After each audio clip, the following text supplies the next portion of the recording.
जय श्री कृष्ण। आज हम कंपनी का वर्गीकरण पढ़ेंगे। कंपनी को कितने भागों में बांटा गया, उसका क्या क्या वर्गीकरण किया गया है। कंपनी को मुख्यतः दायित्व के आधार पर कंपनियों के निम्न प्रकार हैं। कंपनियां तीन प्रकार की हो सकती हैं। एक तो अंशों द्वारा सीमित कंपनी, गारंटी द्वारा सीमित कंपनी और असीमित कंपनी। तो सबसे पहला आता है अंशों द्वारा सीमित कंपनी, यानी कि जितने शेयरधारी के जितने अंश होंगे उसके उतनी ही दायित्व होगा। जैसे कंपनी अधिनियम 2013 की धारा 222 के अनुसार, ठीक है ना। कंपनी अधिनियम की धारा क्या है, 2013 की धारा जो है ना, उसके अनुसार कंपनी के जो सदस्य है उसका दायित्व क्या होता है, उसके पार्षद सीमा नियम द्वारा उनके द्वारा धारित अंशों पर अदत्त राशि सीमा तक ही सीमित रहता है। तो वह अंशों द्वारा सीमित कंपनी कहलाती है, यानी कि जिसके जितने शेयर उसका दायित्व ही उतना ही होगा, उससे ज़्यादा नहीं होगा। उदाहरणार्थ, जैसे यदि राम के पास एक्स लिमिटेड के 10 वाले 6000 अंश है, जिन पर 7% अंश पूर्व में ही भुगतान कर चुका है, तो उसका दायित्व शेष राशि 3 × 6000 यानी 18000 तक ही सीमित रहेगा, उससे ज़्यादा पर उसका दायित्व नहीं होगा। ये अंशों द्वारा सीमित कंपनी है। अगला आता है गारंटी द्वारा सीमित कंपनी, यानी कंपनी अधिनियम में 2013 की धारा 221 के अनुसार ऐसी कंपनी जिसके सदस्यों का दायित्व उसके सीमा नियम में निर्धारित उस राशि तक सीमित रहता है जो वे कंपनी के समापन के समय कंपनी की संपत्तियों के लिए अंशदान करने का वचन देते हैं। अर्थात गारंटी द्वारा सीमित कंपनी में सदस्यों का दायित्व पार्षद सीमा नियम मंडित राशि तक सीमित होता है। सीमा नियम में उल्लेखित राशि से अधिक राशि का भुगतान करने के लिए सदस्यों से मांग नहीं की जा सकती है। असीमित कंपनी, कंपनी अधिनियम के द्वारा 292 अनुसार एक कंपनी जिसके सदस्यों के दायित्व की कोई सीमा निर्धारित नहीं होती है असीमित कंपनी कहलाती है। अर्थात ऐसी कंपनी के सदस्यों का दायित्व असीमित होता है। ठीक है, तब हमने कंपनी के प्रकार पढ़े थे, जिसमें से कंपनी के प्रकारों में हमने पढ़ा कंपनी 3 प्रकार की होती। पहले एक व्यक्ति वाली कंपनी, निजी कंपनी और सार्वजनिक कंपनी। और उसके बाद बड़ा हमने दायित्वों के आधार पर कंपनी का वर्गीकरण किया। दायित्व के आधार पर कंपनी 3 प्रकार की होती है, अंशों द्वारा सीमित कंपनी, गारंटी द्वारा सीमित कंपनी और असीमित कंपनी। कंपनी की अंश पूंजी, share capital of A company. देखो, अंश पूंजी से आशय उस राशि से है जिसे एक कंपनी अंशों का निर्गमन कर एकत्रित कर सकती है या एकत्रित कर चुकी है। एक कंपनी की पूंजी निर्धारित मूल्य वाली छोटी छोटी इकाइयों में विभक्त होता है, जैसे 10 रुपये, 5 रुपये, 2 रुपये, 1 रुपये, 100। ऐसी प्रत्येक इकाई अंश कहलाती है। उदाहरण के लिए कंपनी की कुल पूंजी 10 लाख है, जो 10 रुपये वाले 10 लाख अंशों में विभक्त हैं। तो ऐसी दशा में इस कंपनी की कुल पूंजी क्या हो जाएगी, 10 वाले 10 लाख अंश होगी, यानी 1 करोड़ होगी वो। तो अंश का अंकित मूल्य कितना हो जाएगा, 10 रुपये होगा। अब आता है अंशों के प्रकार। ऐसे मुख्यतः अंश 2 प्रकार के होते हैं, और कंपनी अधिनियम की जो धारा 43 है उसके अनुसार भी अंश जो पूंजी है वो 2 प्रकार की हो सकती है। एक तो पूर्वाधिकार अंश और एक समता अंश। पूर्वाधिकार अंश पूंजी या समता अंश पूंजी। तो पूर्वाधिकार अंश वे अंश होते हैं जिनको पूर्व अधिकार होता है, ऐसे अंशधारी जिनका पहले अधिकार होता है। यानी कि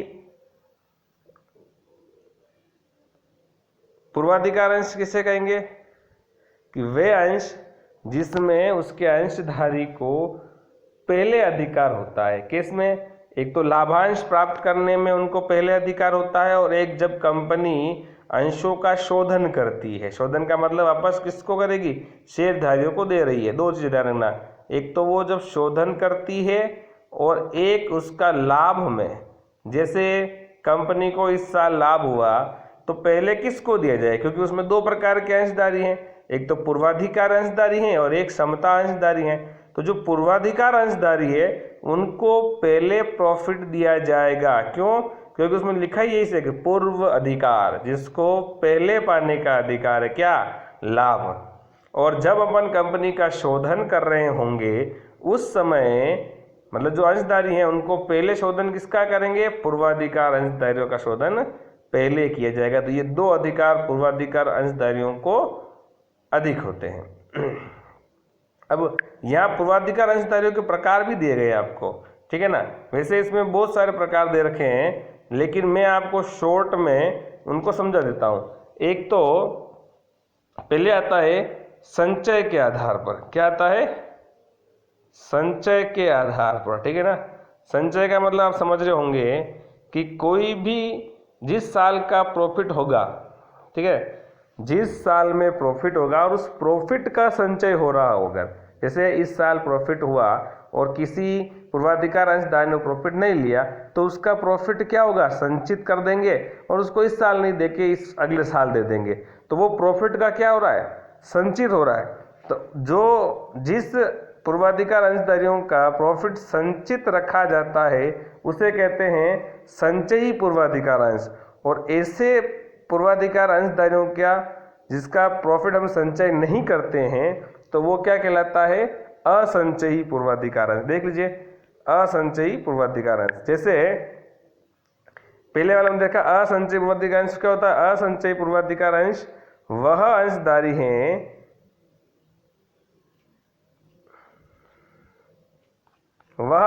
हैं जिनको प्रॉफिट बकाया होने पर संचय के रूप में नहीं रखा जाता है, तो उसे हम कहते हैं असंचयी पूर्वाधिकार अंश कहते हैं।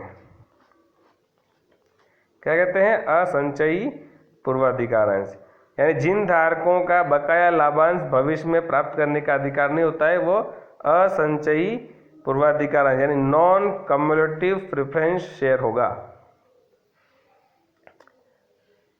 संचयी पूर्वाधिकार में संचयी पूर्वाधिकार अंश में पूर्वाधिकार अंश होते हैं जिन धारकों को समता अंशधारियों का लाभांश भुगतान से पूर्व अपने बकाया लाभांश को प्राप्त करने का अधिकार होता है, वो संचयी होता है। अब आता है अवशिष्ट भागी पूर्वाधिकार अंश और अनावशिष्ट भागी पूर्वाधिकार अंश। अवशिष्ट भागी का मतलब क्या होगा? अवशेष। क्या बन रहा है? अवशिष्ट भागी का एक शब्द लेते हैं अपन कि जैसे हमने पूर्वाधिकार अंशधारी को प्रॉफिट दे दिया, फिर हमने समता अंशधारी को प्रॉफिट दिया, फिर भी हमारा प्रॉफिट बच रहा है, तो उस प्रॉफिट में अगर जिन पूर्वाधिकार अंशों का भाग होता है तो वो तो होता है अवशिष्ट भागी समता अंश, ठीक है ना। और जिस पूर्वाधिकार अंशों का अगर उस प्रॉफिट में हिस्सा नहीं होता है तो वो अनावशिष्ट भागी पूर्वाधिकार है। मतलब अवशिष्ट समझ से मतलब जो हमने पूर्वाधिकार अंश को दे दिया उसके बाद समता अंशधारी को प्रॉफिट दे दिया और शेष प्रॉफिट बच रहा है तो उसमें अगर भाग है तो वो तो हो गया अवशिष्ट भागी पूर्वाधिकार अंश, और उसमें अगर भाग नहीं है तो वो अनावशिष्ट भागी पूर्वाधिकार अंश होता है। ध्यान देना, पहला संचयी शब्द पे मैंने बताया था संचयी और असंचयी पूर्वाधिकार अंश, फिर अवशिष्ट भागी के अनुसार अवशिष्ट भागी और अनावशिष्ट भागी हो गया। अब आता है परिवर्तन के आधार पर। किसके आधार पर? परिवर्तन के आधार पर। ऐसे पूर्वाधिकार अंश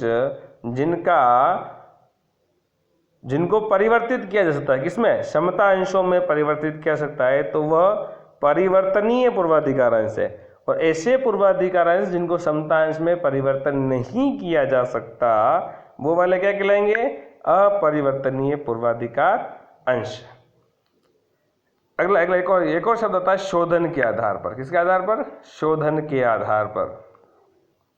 ऐसे पूर्वाधिकार अंश जिनका शोधन कंपनी निश्चित तिथि को कर देती है तो वो शोधनीय पूर्वाधिकार अंश है। और ऐसे कंपनी जो अपने समापन के समय ही शोधन करती है तो वो अशोधनीय पूर्वाधिकार अंश होंगे। क्लियर? यस। अगर आता है समता अंश, यानी कि कंपनी के वह अंश जिनका सर्वाधिक निर्गमित किया जाता है और ये कंपनी के वास्तविक स्वामी होते हैं, और यही जो हैं अधिकतम जोखिम उठाते हैं और इनाम के हकदार भी होते हैं। इनकी पूंजी कंपनी के समापन की दशा में पूर्वाधिकार अंश पूंजी का भुगतान करने के पश्चात लौटाई जाती है। अब देखो दोनों में अंतर भी है, क्षमता अंश और पूर्वाधिकार में अंश में अंतर। जैसे लाभांश की दर, तो क्षमता अंश में लाभांश की दर निश्चित नहीं होती है, जबकि पूर्वाधिकार में लाभांश की दर क्या होती है, निश्चित होती है। लाभांश प्राप्ति का अधिकार क्षमता अंशधारी को बाद में होता है, पूर्वाधिकार अंशधारियों के बाद, जबकि पूर्वाधिकार अंशधारियों क्या होता है, पहले होता है। बकाया लाभांश पर जब यदि किसी वर्ष लाभांश घोषित नहीं किया गया है तो उन्हें आगे के वर्षों में लाभांश भुगतान नहीं किया जाएगा, जबकि पूर्वाधिकार अंशधारियों को तो निश्चित दर से भुगतान करना ही पड़ेगा। परिवर्तनीय क्षमता अंश अपरिवर्तनीय है, जबकि पूर्वाधिकार अंश परिवर्तित किए जा सकते हैं। शोधन, कंपनी के जीवन काल में शोधनीय नहीं है क्षमता अंश, जबकि पूर्वाधिकार अंशधारियों का शोधन किया जाता है। मताधिकार, क्षमता अंशधारियों को मताधिकार हैं, जबकि पूर्वाधिकार अंशधारियों को मताधिकार नहीं होता है। पूंजी, समापन पूंजी की वापसी पूर्वाधिकार अंश पूंजी की वापसी के पश्चात की जाती है, बल्कि समापन पर पूर्वाधिकार अंश पूंजी की वापसी क्षमता अंश पूंजी से पूर्व में की जाती है। धन्यवाद।